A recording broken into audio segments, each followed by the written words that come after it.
Hello listener and welcome to the How to Survive podcast. Now before we start this week, just a reminder that the movie is The Invasion of the Body Snatchers from 1978.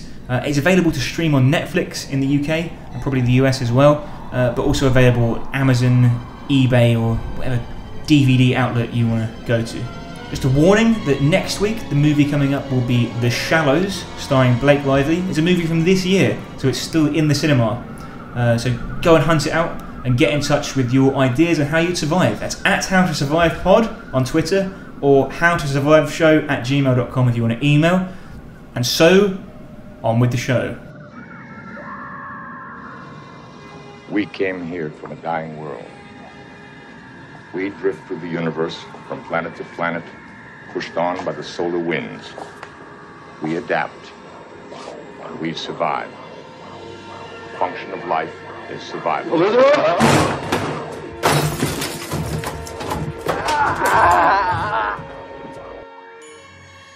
Leonard Nimoy there with a fitting intro to this week's show, because this week, of course, one of his most popular films, the one he's known for, probably, yeah? Yeah, but above any other character, I'm sure. Yeah, he played, of course, Dr. David Kibner. The famous Dr. David Kibner. Yeah, of course, he's known for wearing a black patch over his hand, isn't he? Yeah, a leather patch. The number of people who go to sci-fi conventions nowadays, Joe, and, you know, have little statuettes and dress up as him and all that sort of thing. Want posters signed. Yeah, Dr. David Kibner. Dr. David Kibner. Yeah, I mean, of course, we lost Leonard Nimoy last year, didn't we? Yeah, and when we lost him, everyone was saying Leonard Nimoy there has unfortunately passed away. He was best known for playing Dr. David Kibner in the 1978 film Invasion of the Body Snatchers. Yeah. The best film about people from space, too. I mean, he's perfect for that role. Yeah. This week's movie is, of course, The Invasion of the Body Snatchers.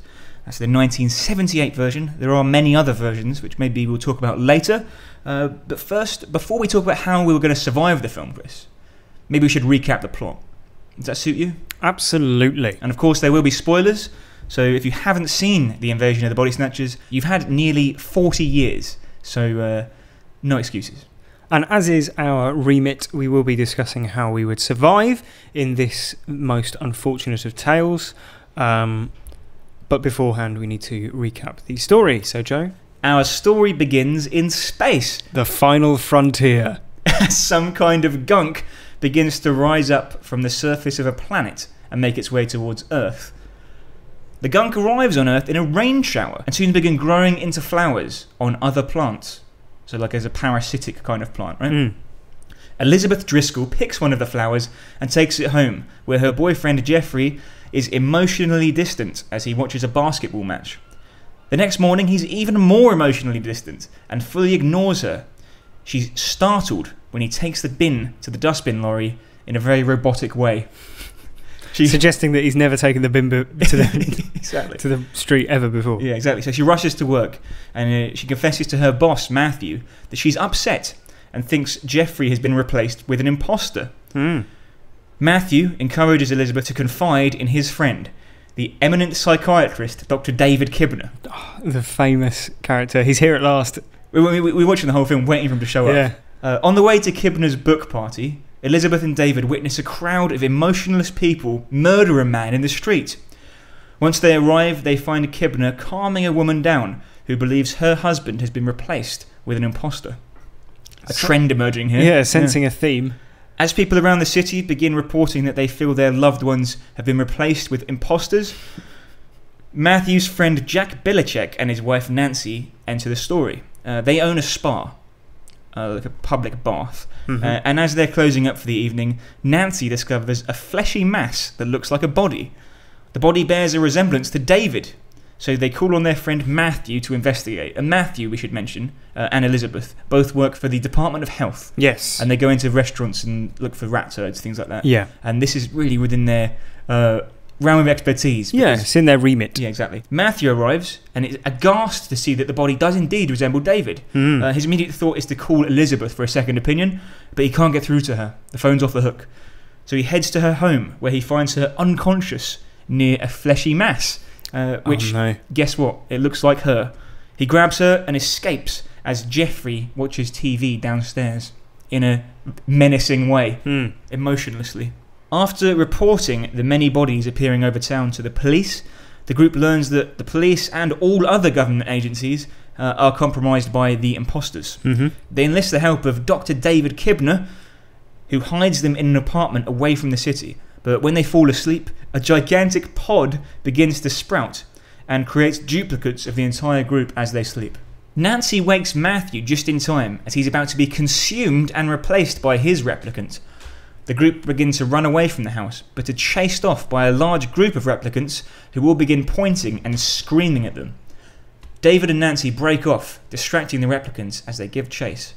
Matthew and Elizabeth hide out in their office at the Department of Health, observing through the window that the replicants all seem to meet in the middle of the night, in the middle of town, to hand out these gigantic pods. And by pods, we're talking about sort of like bulbs, plant bulbs. Yeah. In the morning, they're found by Dr. Kibner, Jeffrey, and Jack, who inform them that yes, they are all replicants as well, and yes, the pods are being used to create more replicants, and that their ultimate plan is to replace all of humanity with emotionless copies of themselves, thereby creating the perfect society, which isn't ruled by its emotions. After a struggle, Matthew and Elizabeth kill Jack and trap Dr. Kibner in the freezer before heading outside. They fall in line with a group of replicants, trying their hardest not to show any emotion, but their plan fails when they are accosted by a mutant cross between a man and his dog. Yeah. Clearly one of the pods got confused when creating this particular replicant. They chase down the street but jump aboard a lorry which drives into a gigantic warehouse. The warehouse is filled with replicants who are growing thousands of pods.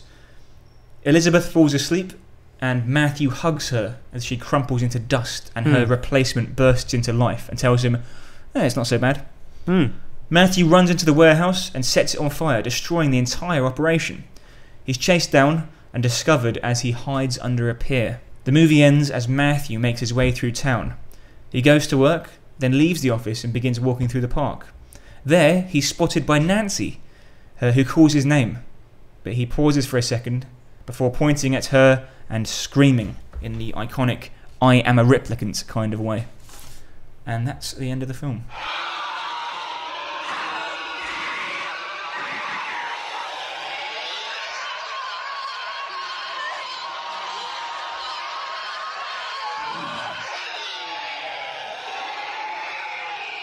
That's the scream if you didn't know what it sounds like.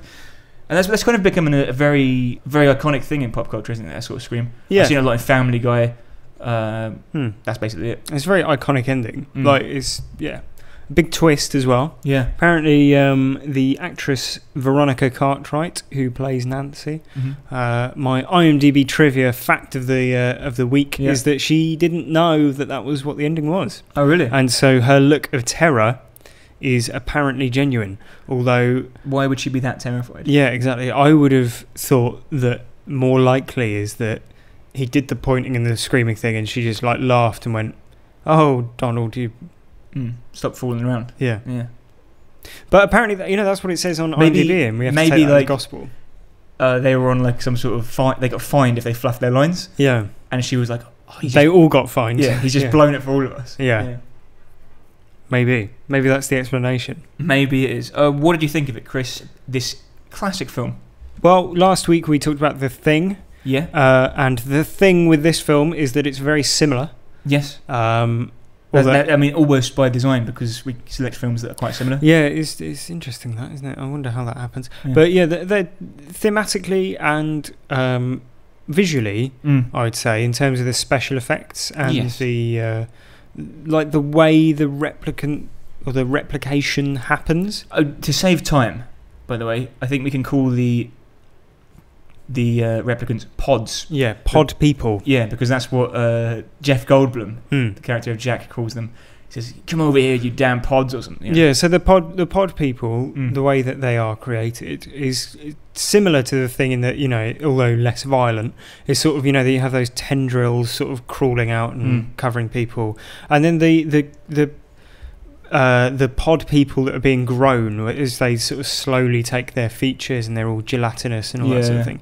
That is genuinely unsettling and gory in the way that The Thing is. That particular scene, I know when you're thinking of it, is when he's falling asleep in the garden and the whole group are sort of being grown in front of him. Yeah. I was eating a roast dinner while I was watching that. Oh no! So, and the beans were particularly stringy, so much so I had to pull the string out of my teeth as like these tendrils and stuff are coming across the screen. It was enough to make me vomit into my own hands. It's like 4D cinema. Yeah, it was. I don't know. I've never had a meal make me feel so nauseous. But there we are. But like thematically, it's very similar as well. You know, you got all the sort of paranoia and imposters, alien invasion. I don't think they played up to the who is and who isn't.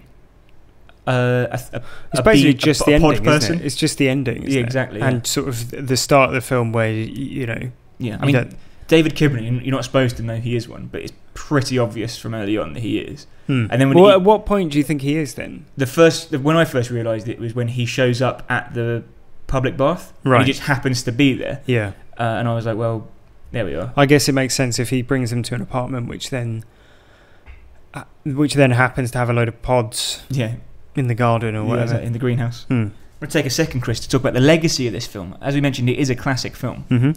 Of course, it's based on a book called Body Snatchers, which is obviously acclaimed in the fact that it's been remade so many times. Yeah, well, it's to me, it feels like I think it sort of speaks to that feeling that I'm sure a lot of people feel when they go sort of when you go home, or you know, if you live away from where you were born, and if you return there, or if you return somewhere like your old school or something like that, and everything is different but the same, and you do get that sort of very unsettling feeling that things have changed. I mean, that's been made into a film on its own, which is The World's End. Yeah, which it does remind, you know, The World's End is obviously clearly inspired quite a lot by this. Yeah, exactly. And, you know, the way in which the people are replaced in The World's End is clearly owes a debt to this. I think the original film, Invasion of the Body Snatchers from 1956, that is actually set in a small town. Yeah. So you get a lot more of that claustrophobic paranoia. Exactly, yeah. The stakes are a bit higher. Yeah. That film, by the way, 98% on Rotten Tomatoes. Okay. One reviewer said, "This modest sci-fi inflected 1956 horror movie may come to be seen as the defining metaphorical work of the 20th century." Of course, this one, the 1978 version, 94% on Rotten Tomatoes. A slight variation on the name. This is The Invasion of the Body Snatchers. Okay. And one reviewer says, "Set at the intersection of the post-Vietnam paranoia and the myopic introspection that became the hippiedom's most lasting cultural contribution." So, you know, there you go. In-depth analysis. Body Snatchers came in 1993. Okay. Taking the name of the original book. That's 73% on Rotten Tomatoes. Declining. Yeah. One reviewer saying, "Offers a few stunning moments of paranoia-laced terror." And that was followed up 14 years later, Chris, by The Invasion from 2007. Which was rated 13% on Rotten Tomatoes. Yeah, Daniel Craig and Nicole Kidman. Right. One reviewer saying, "The Invasion is a wretched mess from start to finish, and it taints the reputations of every single person who not only appears in it, but also goes to see it." Yeah, it's I've seen it. Yeah. Do you agree with that review? 13% is generous. Really? It is bad. It is like a mess, and I think that it's one of those films where you watch it and you think like there must have been something going on behind the scenes. Do you know what I mean? That made it made it end up the way it is. It's just a film by committee kind of thing. Yeah, well, it's rated 12 for one thing. Like, it's very sanitized, especially when you compare it to this film. Like, I was quite shocked by how gory and grisly this 1978 version was. It's quite gruesome. Whereas the Invasion in 2007 is not any of those things, and it doesn't. It lacks any of the subtlety or the intrigue of the 1978 one, and yeah, it's just pretty dire all the way through. Well, just looking at that, we've had one on average about every 14 years. Yeah, so we can look forward to one in 2020. Yeah, which will be based on the names. It'll probably be called Invasion of Snatchers. Yeah. But I mean, like the 1978 version. That's what we're here to talk about, after all. Yeah, it is actually. It feels more modern than like The Invasion and a lot of other films. It feels like a film that's very ahead of its time, and like watching it now through the prism of having seen a lot of modern horror. Yeah, there's a lot of elements that sort of are familiar, like the running, screaming zombies. Yeah, that could have been lifted out of 28 Days Later or something like that. And then, like, it doesn't safeguard any character. You know, like, main characters get killed off pretty willy-nilly, including the main character. Well, in fact, all of the characters. Yeah, well, exactly, yeah. Assuming Nancy is soon to be dead. And obviously the ending itself, is pretty downbeat and frightening in its sort of twist. And, like, the scene where Elizabeth's body, like, crumbles into dust, that's, like, even now, that's genuinely horrific. Yeah. It's like it crumples like paper. Exactly. There's similar... It reminded me of The Orphanage, if you've seen that. I haven't. Or Shutter Island. Mm-hmm. You know, there's a dream sequence in Shutter Island where something similar happens. Mm-hmm. But yes, it's pretty horrible. It's grotesque, isn't it? Yeah, like, and he's sort of... He's trying to sort of give her the will to carry on just before he realises that she's completely dead. Yeah. Where he's saying, "Oh, we're going to get on the boat," like lying to her. Come on, wake up! Yeah, and it's horrible. It's a very emotional scene. It's almost like it's a horror movie. Yeah, exactly. So we're sat here, Chris. We're being a bit sycophantic, and you know that's not my style. Mm-hmm. I'm a moaner. Yeah, you are. Yeah. So here's some inconsistencies. Yeah. That the pod people have. Okay.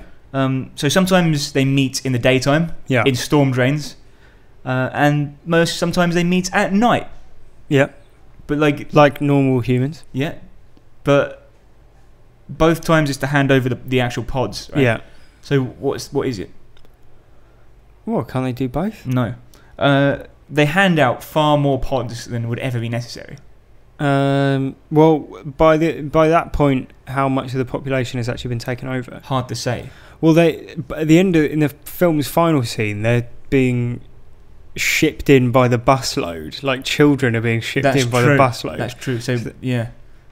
And then he looks around, and they're like, loading in the pods through like a side door. It's like, I don't know, like stories about how people become vegetarian, where you see like a horse being led into a thing and glue coming out or whatever. For some reason, Chris, they don't have any emotions, no particular attachment to anybody. No. Yet David Kibner, Jeffrey, and Jack all seem to be close friends and just drive around together everywhere. Well, maybe they're emotional on like a subhuman level, if you see what I mean. Like their emotions resonate on a level which can't be detected by humans. Right. So there's no emotion. Yeah, or like, you know, they're a different type of emotion. Yeah, exactly. Yeah, you know, because you're saying it's inconsistent, but we don't know enough about what the heck. Yeah, exactly. Fair enough. You know, there's no person in the movie is going, the aliens, they meet only at day. And but like the point is that they're meant to be like meeting sneakily in the daytime. Right? Yeah. And she has to follow them and see them there, like meeting in the storm drains and stuff. Mm-hmm. But then they just meet.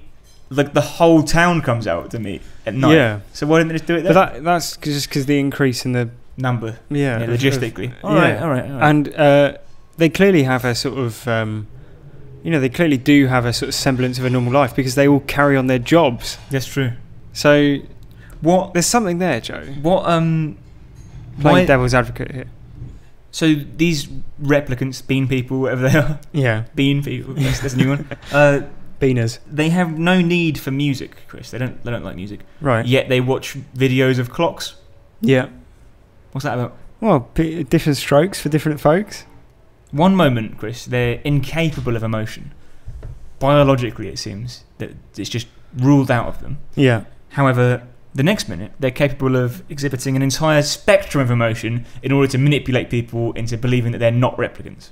So is this based on your assumption that Dr. David Kibner, the beloved Dr. David Kibner, is a pod person from early on? I think so. I think he is, because he's playing it down from the first. Because I think from the start, even before that, like, I think the place where I said I think he was one was when they were at the mud bath thing. Yeah. And then like minutes after that, he gets in a car with the other replicants. Okay. And that's the big reveal, is that they actually hang out together. And here's the most inconsistent thing. These guys seem quite calculating, right? Mm-hmm. Like, everything's meticulous, stoic. They judge everything perfectly before they do it, is how it seems to me. Yeah. So why do they stack lorries from the door first? you know that scene where they said that, like, Matthew's hiding in a lorry, Mm-hmm. and they pull up in a forklift truck and Yeah. put a pallet down right in front of the door. Right. So there's all that space to be filled Mhm. up. That's a But- logistical nightmare. I guess so. Yeah. But how would you get that pallet to the back of the truck? Wheels, pump truck. Right. Well, are you assuming then that they weren't going to do that at some point? It'd be hard because there's no pump truck in there. Yeah. There's nothing. Well, they might bring the pump truck up later. They might. It's like the delivery logistics of the pod people. Yeah. All I'm saying, Chris, is they've Yeah. set themselves up for Sure. a nightmare. But then but that's like, I mean, that might just be the way that the person they're inhabiting always did it. maybe he was like a PE teacher. Yeah, exactly. And they were like, get yeah. on that forklift. And he's like, Yeah. oh god, I want to impress them. So I've no idea what I'm doing. Yeah. Yeah. I don't know. you can drive a forklift. Yeah, fine, no problem. Yeah. Yeah. Easy. All right, that's fine. I just had some questions there. Mm-hmm. Some more questions. Yeah. The process of replication, right? Yeah. So it appears to be that if you fall asleep near a pod, Mm. the pod will replicate you. Yeah. And as it grows, you gradually lose your consciousness Mhm. as it gains your consciousness. Yeah. And it gets sucked away from you. And when it wakes up, you die. Yeah. That fair? Mm-hmm. So the assumption there would be don't fall asleep. Yeah. Which maybe we'll talk about when it comes to how to survive. Mm-hmm. But first I want to know, what, logistically speaking, how close do you need to be to the pod? Well, it seems to be within a sort of arm's reach sort of distance, doesn't it? Yet the one where the whole group get formed in the garden, Yeah. most of them are in the house. That's true. Yeah. Interesting. So it seems to be. I mean, I don't have the answer. You could be I don't anywhere. have the statistics. we need data to survive, Chris. Yeah. Just something to bring up, another plot point. Mm-hmm. And most importantly of all, here's my final quibble. Yeah. What is so important about these four people? Because they get pursued for most of the film by the replicants, bean people, whatever you want to call them. Yeah. Presumably, though, the rate of infection is so high Mm-hmm. that it's Well, only a it's matter of not time worth- anyway. But then, like, they think of the man. There's the scene in which they're driving down the street and there's that panicked man, Mm. and they work really quickly to murder him, basically, Yeah, as a massive group. Is it not just that these people have discovered the they've seen truth? too much. Yeah. Mm. And so they're just trying to cover their tracks. Possibly, Hmm. let's kill them then. Yeah. Rather than go through the rigmarole of trying to. Maybe they've already copied the guy who's in the street. Or maybe that's why he's so panicked. Yeah, but that seems to be inconsistent with the last point here, Chris, which is that as soon as they wake up, you're dead. Yeah, that's true. And maybe that's how he died. Well, just by As coincidence. he ran around the corner, coincidentally, Yeah. the pod woke up. So now on the How to Survive pod, Chris, Mm-hmm. maybe we should talk about how to survive the pods. Mm-hmm. Okay. That's at How to Survive pod on Twitter. Yeah. The How to Survive. Yeah. Well, what's the number one giveaway, Joe, that you're not a pod person? You're not a pod person. Yeah. Is that you don't subscribe to the How to Survive podcast. And Yeah. of course, you can go to the Apple podcast app and do that right now. But in the context of invasion of the Body Snatchers, They Joe, didn't have podcasts, did they? they don't. No. Maybe that's what podcasts are. Yeah. Pod person broadcasts. Maybe. Yeah. Yeah, maybe we're pod people. Maybe. In the context of the film, what's the number one giveaway that you're not a pod person? Emotion.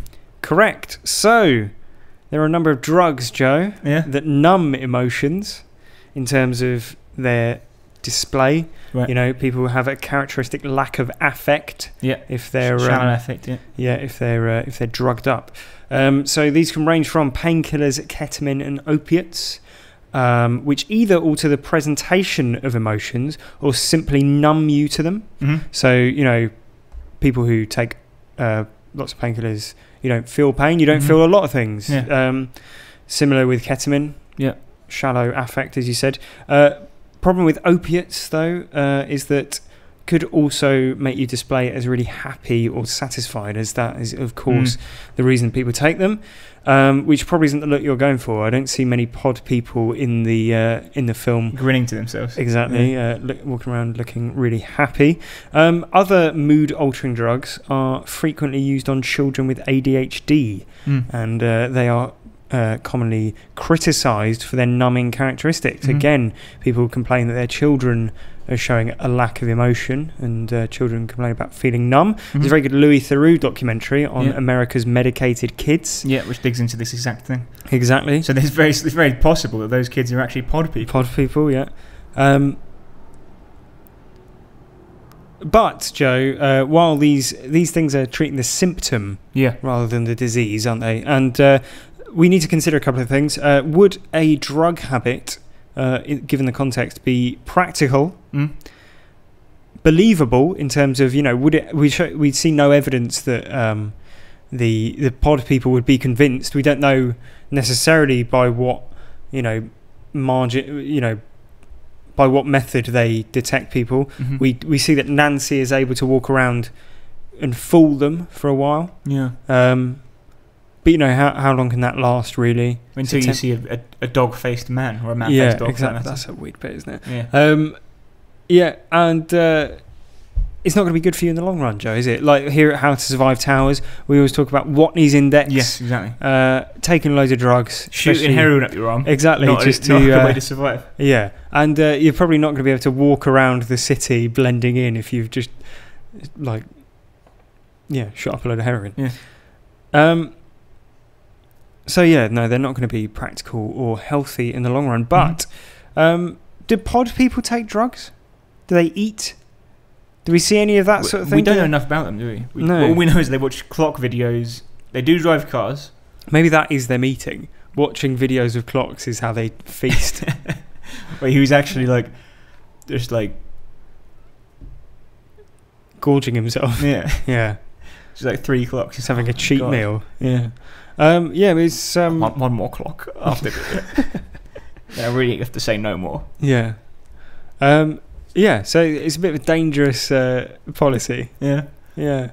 But maybe some of the lower level ones might help you numb your emotions. Like you say, a shallow affect. If a dog with a human head runs up to you, there's not much you can do. You'd have to be pretty. I mean, you'd have to have a very shallow affect. You'd have to be on a lot of ketamine. Yeah, but it could work. You don't want to go too far though and lose any sense of the world. Dr. David Kibner comes up to you and says, "Good day," or whatever, and you open your mouth and just a massive glob of drool comes out. Hey Dave, you're my best friend. Yeah. It's difficult to know. Fair enough. Similar to that idea. That's a good idea, by the way. Try and numb the emotions. Mine's a similar vein, but it's about trying to identify who is or isn't a pod person. Okay. Right? So, Chris, I'm going to do a test now on you. Sure. See if you're a pod person. Okay. Went to Tesco's earlier, Chris. Someone threw a can of Coke at my head. Luckily, it was a soft drink. Oh dear. My neighbour, Chris, keeps asking me to sign up for an organ donor card. He's a man after my own heart. God, this guy's calculating. Okay. When one door closes, another one opens, the man told me. Well, that may be the case, I said, but I'm not going to buy the car until it's fixed. You got me. I'm not a pod person. Right. Yeah. Very good. Yeah. Yeah. Yep. So is the idea basically that the jokes are so funny that no non-pod person could bear to not laugh at them? Exactly. Yeah. Okay. All right. Well then, that's bulletproof. Yeah, it's watertight. But you're going to give yourself away by telling a joke. Cracking wise. Yeah. So it's a tricky one. Well, if you just delivered it in a complete deadpan, read it off a piece of paper. Allowed. So I'll demonstrate how to best deliver a joke okay. as a pod person. I recently sold some magazines on eBay. I sent them all out, but one of them keeps getting sent back to me. Yeah. It's an issue that needs to be addressed. Yeah.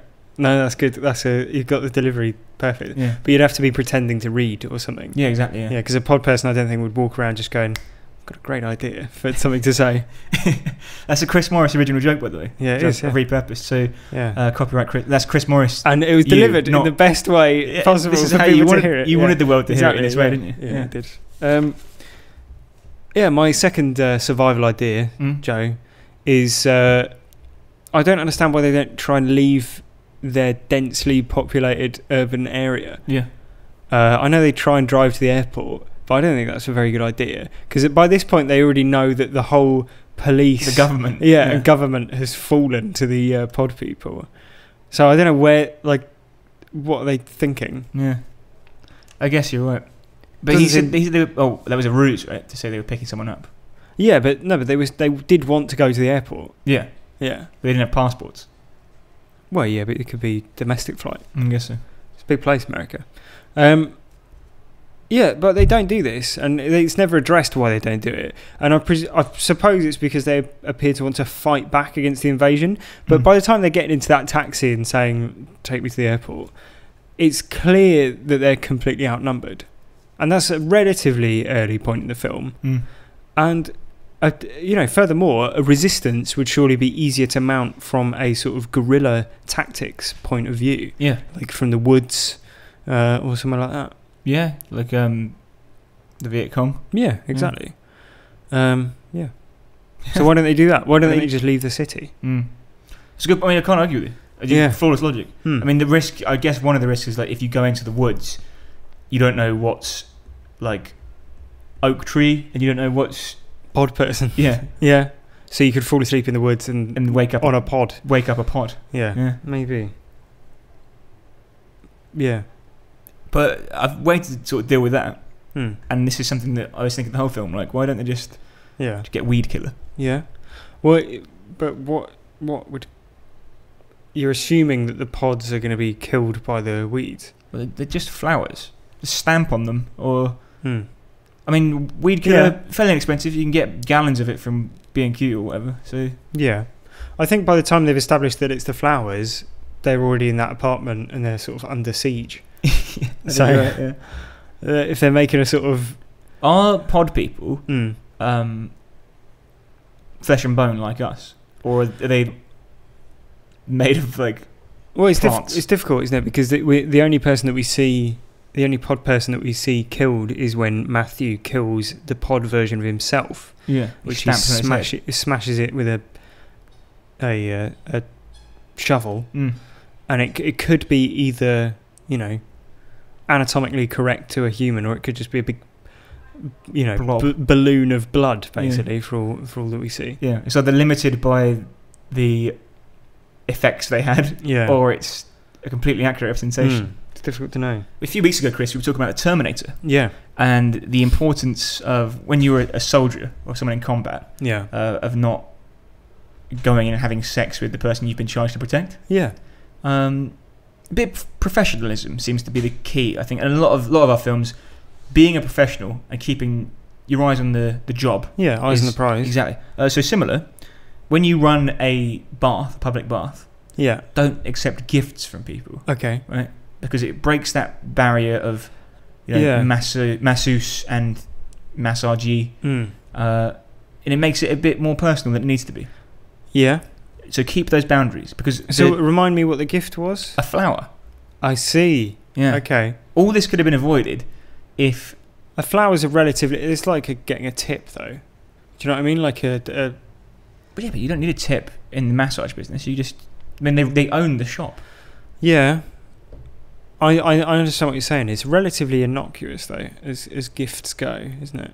Like, I suppose you're saying don't accept any gifts, regardless of the context. I mean, but then, like, what if it was like baby or someone wanted to give you like a $20 tip or whatever, and then the pods actually came out of like $20 bills. Yeah, exactly. I'd say no. This is okay. There's a set price, and you only do card transactions. Yeah, there's a set price. We only want that price. I appreciate the offer, but I can't accept. But like by the time that issue is a pressing one in the film, it's a bit late, isn't it? Yes. But that's one problem that could have been avoided. Maybe Nancy would still be with us instead of...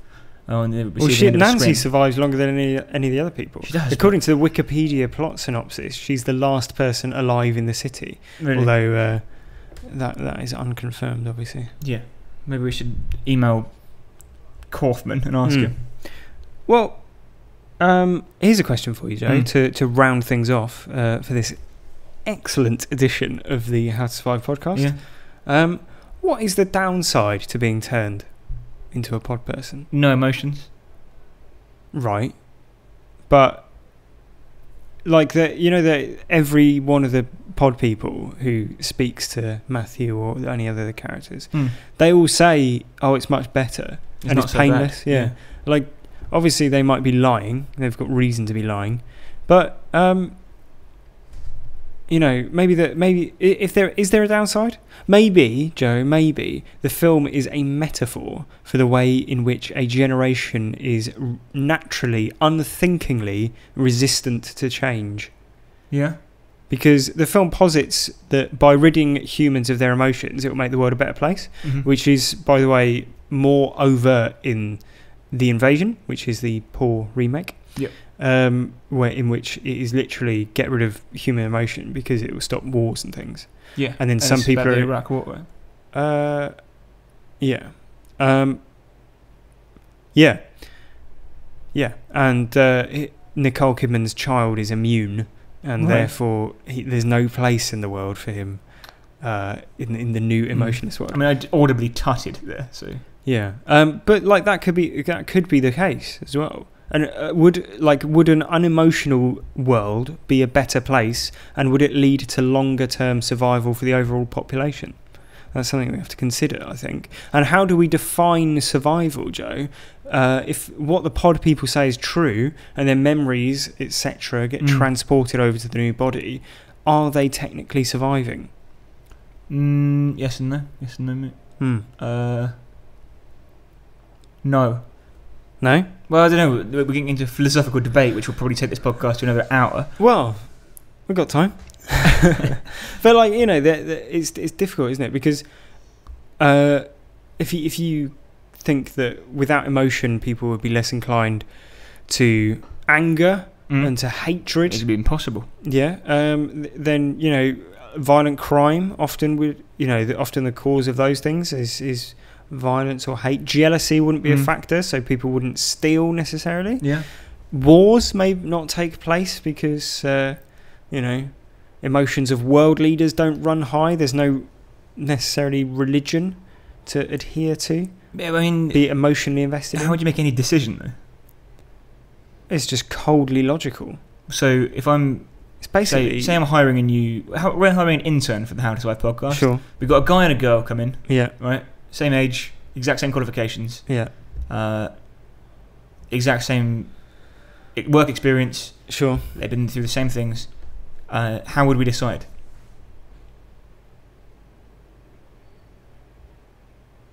Well, if they're identical in every statistical way, every measurable way, then it doesn't matter. And you're not going to offend either one of them because they can't feel any emotion. So no one's going to get upset. Yeah. So it doesn't matter. But how you wouldn't be able to reach a decision, would you? Yeah, you just arbitrarily choose one. Or flip a coin. Yeah, why not? Okay. If you're choosing between two identical products. All right, say one of these interns was a former director of the BBC World Service. Yeah. And one was paid to dredge up the river, right? Right. Who would you choose? For what? The intern position at the How to Survive podcast? Yeah. Well, the one who's got media training. Right. So you have a preference? That must be based in some sort of emotion. Right? Yeah, no, it's just coldly logical. It's logistical. Well, you're surely... All right, if I said to you, you're one of these pod people, and I said, Chris, you know those two people we had, the one from the BBC World Service and the one who dredges up rivers? Yeah. I've hired the one who dredges up rivers. Right. What do you think of that? You wouldn't do that, though, because you'd have no reason to. I flipped the coin, like you said. Yeah, but the flipping of the coin only came down to it when the people were even. Look, Joe, you're saying there's no problem that can't be solved with logic? Correct. How do you decide who to marry?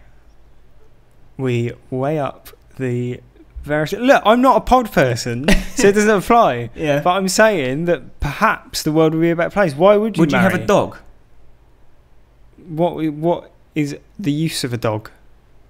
Companionship, presumably. No, but you don't, like, would companionship matter? Yeah, that's what I'm saying. No one would, all they would just get killed, or starved to death or something. Why would it starve to death? Because no one would feed it. Why wouldn't they feed it?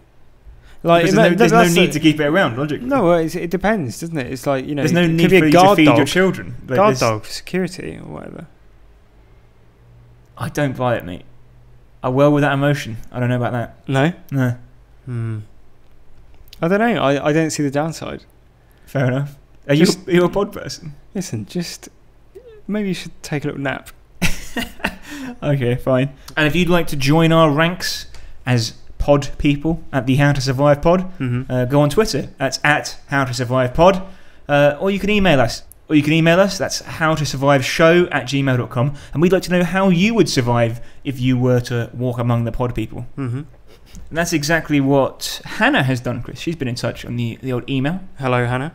And she says at one point in the film, Matthew is at Elizabeth's house, picking out clothes for her. And for some reason he packs her high heel shoes.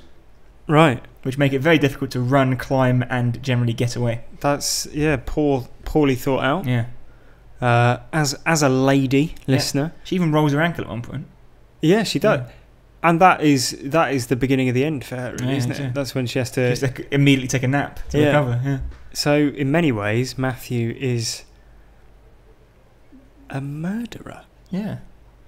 If he didn't have emotion, he wouldn't have... exactly. He'd It's a crime thought of passion. The best shoes for the job. Exactly, logistical, yeah. Yeah. I bet deep down, because he was, as we find out, he's in love with her. He's probably gone, I love the way her calves look. Yeah, she's wearing slightly elevated ankles. Yeah. Fair enough. Thank you very much, Hannah.